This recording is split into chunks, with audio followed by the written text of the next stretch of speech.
Military confirms soldiers killing by colleague in Katsina. Residents thrown into darkness as rainstorm damages electricity poles in Ekiti communities.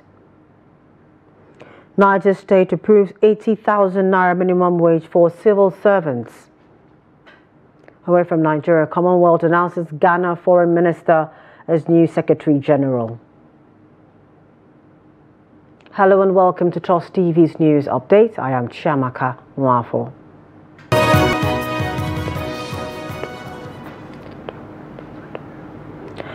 Thank you for joining us. The Defense Headquarters has confirmed that the naval personnel deployed by the Force Operational Base Dansadau for Operation Fansanyama has killed a colleague. This was contained in a statement by the Director, Defense Media Operations, Major General Edward Buba, on Friday in Abuja. He said the incident happened on Friday in the Dansadau area of Katsina State. According to him, the personnel, identified as leading seaman Akila A, has been arrested, disarmed and detained while investigation into the incident has commenced. Buba said after investigation, the case will be escalated to a standing court-martial, which is usually set up to address such misdemeanors among troops. A male police inspector serving with the Anti-Cultism Tactical Squad of the Enugu State Police Command has been arrested and detained over the alleged murder of a male traditional Ogene musician, Okezie Chikezie, popularly known as Igboja. A statement by the Police Public Relations Officer in Enugu State Command, DSP Daniel Ndukwe, said the incident occurred around 8:10 p.m. on October 25, 2024 at the Tactical Squad's headquarters. The musician was reportedly leaving the squad's headquarters after a friendly visit when, for reasons yet to be ascertained, the police officer fired his rifle, hitting the victim. He was immediately rushed to the hospital, where he was confirmed dead by the attending doctor. His body has been deposited in the mortuary for preservation and autopsy. According to the statement, the State Commissioner of Police, Kanayo Uzoebu, has ordered the Deputy Commissioner of Police in charge of the state CID to conduct a full-scale investigation that will facilitate prompt and appropriate disciplinary actions against the police officer.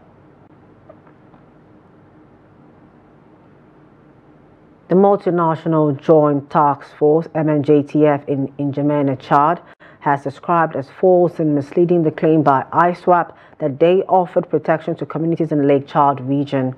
The Chief Military Information Officer, MNJTF, N'Djamena, Chad, Lieutenant Colonel Olaniyi Oshoba, in a statement said the ISWAP terrorist groups have been propagating a distorted narrative, falsely portraying a harmonious relationship between the communities in the Lake Chad region and themselves. It said the manipulated footage featured farmers, herders and fishermen speaking in Hausa, falsely emphasizing their purported harmonious relationship with ISWAP and Boko Haram terrorists. It also said the report contained some unimaginable and poorly articulated falsehoods targeted at whipping up emotions and creating the illusion that the terrorist groups are providing protection for lives and property in the Lake Chad region. It further said the ISWAP Boko Haram terrorists, rather than acting as protectors, have devastated local economies by restricting freedom of movement and disrupting farming, fishing and trade. The British military has presented military equipment and hardware worth £450,000 to Operation Hadinkai to boost its operations against Boko Haram and ISWAP terrorists in the northeast region. The presentation was done at the Theatre Training School at Maimalari Cantonment in Maiduguri. Trust TV's Beatrice Korotsi has more.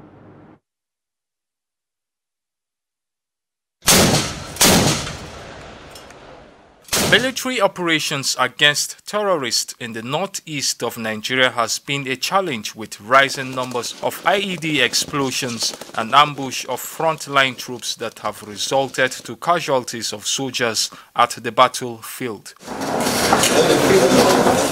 But the narrative will soon change as the British military for the first time hands over military hardware and logistics worth £450,000 for more effective counter-terrorism operations. British military officer Colonel Martin Leach said the United Kingdom stands with Nigeria in the fight against violent extremist organizations and restoration of peace for socio-economic activities to thrive in the northeast region.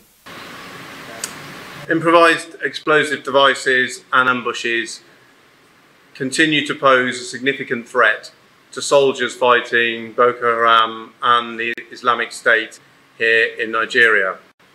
And it's only through a combination of advanced technology and the courage and the skill of the Nigerian Armed Forces and colleagues from the MNJTF that this will be defeated.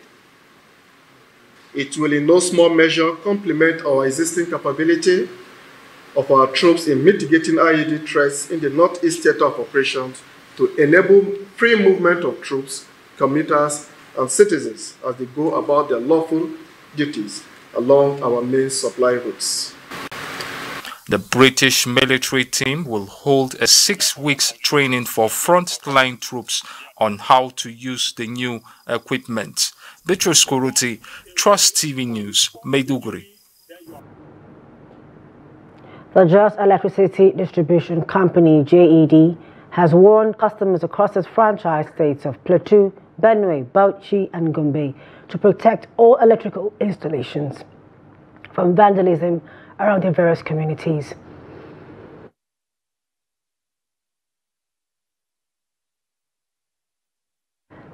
I beg your pardon. The DISCO said the warning became necessary to ensure the installations are protected before the restoration of power in the affected states. The warning comes amidst the lingering blackouts in parts of the northern states following the tripping of the 330 kV circuit transmission lines between Benue and Enugu State, and fears that hoodlums may take advantage of the situation to steal cables and other electrical items. Meanwhile, the DISCO has also appealed to its customers to bear with them on the current blackout experience in their franchise states. As power outage enters its 6th day in some of the states in northern Nigeria, timber traders and artisans in Jos, the Plateau state capital, say they are losing customers on a daily basis. Residents of the state have remained in blackout since Monday, following the tripping of a 330 kV circuit transmission line between Makurdi in Benue State and Enugu State. Here's the report. Since the power outage on Monday morning, residents of the state have been speaking on the development. The situation is not only affecting those using electricity for domestic purposes, but also those using it for businesses. Artisans and timber traders, among others, say the power outage being experienced in the state is affecting their businesses. This scarcity of life has causing a lot of problems for our business. Even just now, most our customers, when they are come to the market, because we don't have light, they used to go. So we are not getting more money. As you can see, nothing is moving. In this market, when you come, you'll find it's a busy market, but you can see people are just, hanging around and sitting, just because they have no option than to sit. We have few generators here, and the generators too are faulty. They cannot serve the people here. They cannot serve us they cannot serve the customers. But right now, we don't know what is going on. We just wake up in the morning, the light being ceased. About 3 days now, we are really suffering. Because most of our people now, we are just coming to sleep, not to do market. Not to do market. Even if you can see my eye now, I'm just waking up from sleeping. Slight issue. It affected us in different ways. Morally, financially. Both our family, our siblings, or any other place that our expenses should go to is being affected. Because coming here to come and work, you don't have the opportunity to work. You don't have the opportunity to buy fuel, even if you even have generator. Fuel is cost, light is cost. So it's very hard situation we find ourselves. The artisans and timber traders, however, appeal to the government to salvage the situation, enable them remain in operation. We are calling on the government to please as a matter of urgent, because this electricity contribute like 70% of our livelihood. Not just because I sell building materials. There are people that sell, there are barbers, you know, or there are, well, you know, these iron fabricators. Without electricity, they cannot do anything. So we are calling the government to look into it and help us and see what they can do over the light issue so that we have it and we continue our lives. Call on the government. They should please look, and our National Assembly should look towards this problem of electricity. I think giving every state its priority to generate light for themselves, I think it will solve the problem. The Transmission Company of Nigeria on Thursday said it had identified the fault and engineers are already working to restore power in the affected areas. Ado Musa, Trust TV News, Jos. Residents of many neighborhoods in Ado-Ekiti and other towns in Ekiti State have been thrown into darkness as electric poles were destroyed after a Friday evening rainstorm.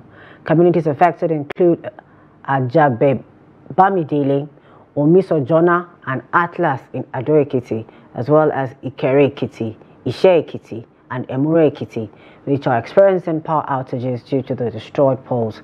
It was learned that a heavy rainfall swept across the neighborhoods on Friday night and into the early hours of Saturday, leaving many residents stranded and disrupting traffic, social and economic activities. The rain, which started some minutes before 5 p.m. on Friday, ceased briefly before restarting around 6 p.m., accompanied by violent storms that brought down no fewer than 6 concrete electric poles.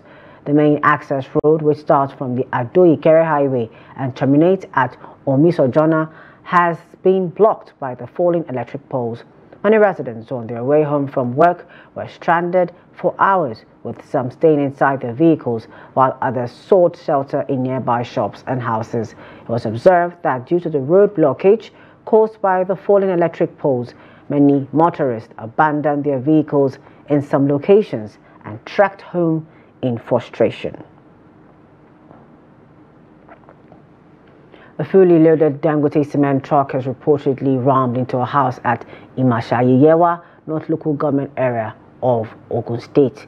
The incident occurred on Friday night when residents had already gone to bed. Reports say no life was lost, as occupants of the house who were asleep in the parlor escaped being crushed by the whiskers. The Ulu of Imashayi, Oba Lukman Koyi, when contacted on Saturday, said the incident happened in front of the house where he was living and thanked God that no lives were lost. The monarch, however, urged residents not to take laws into hand, assuring that efforts are underway to investigate the root cause of the accident.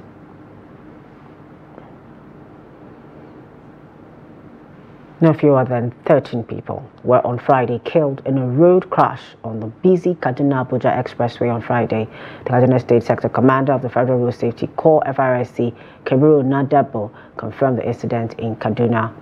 According to him, those who died had been moved to St. Gerard's Hospital, while 3 who survived were immediately conveyed to a nearby hospital for further treatment. The sector commander urged drivers to always maintain the requisite speed limits while on transit. In health matters, the Katsina State chapter of the National Association of Nigerian Nurses and Midwives has officially called off its indefinite strike action that began on October 2nd.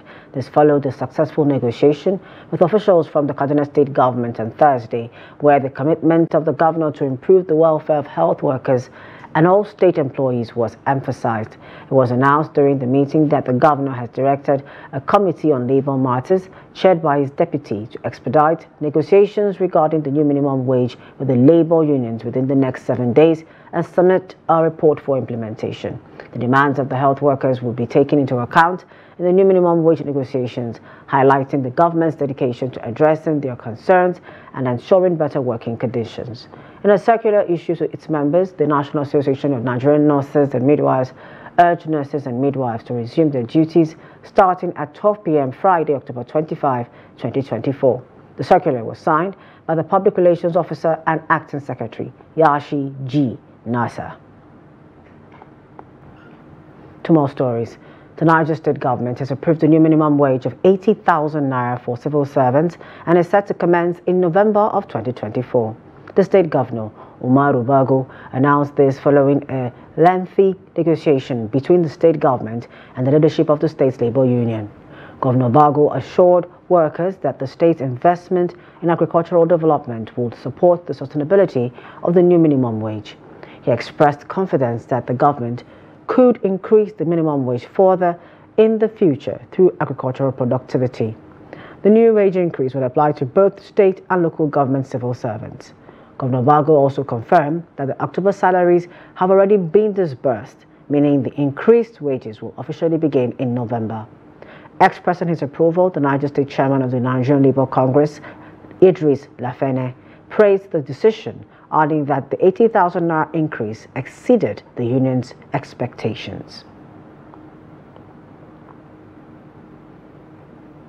Over in Kano State, voting has ended in some polling units at Gandun Albasa Special Primary School, where there are 22 polling units. There is even as others that are still voting have few ballots to close. However, there is low turnout across some polling units at Turani and Nasarawa local government areas.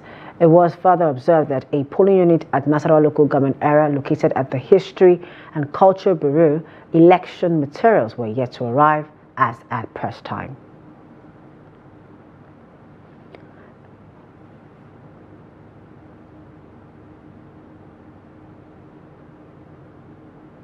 As digital platforms evolve, cybercrime is on the rise in Nigeria, with more individuals engaged in illegal activities to defraud unsuspecting victims.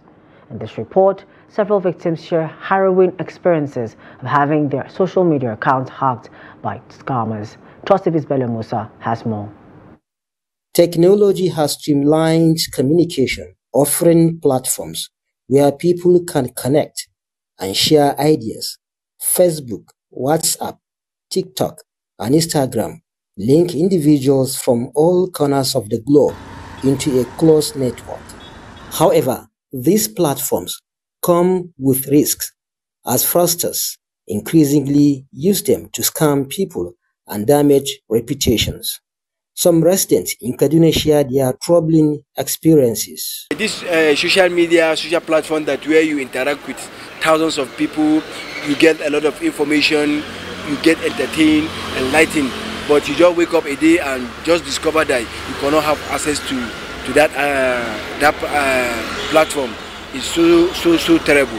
So that day, throughout the day, my day was, I'm so moody, I'm so depressed to a certain extent, until when I recover it, that's when I fully gain my senses. So it was hell.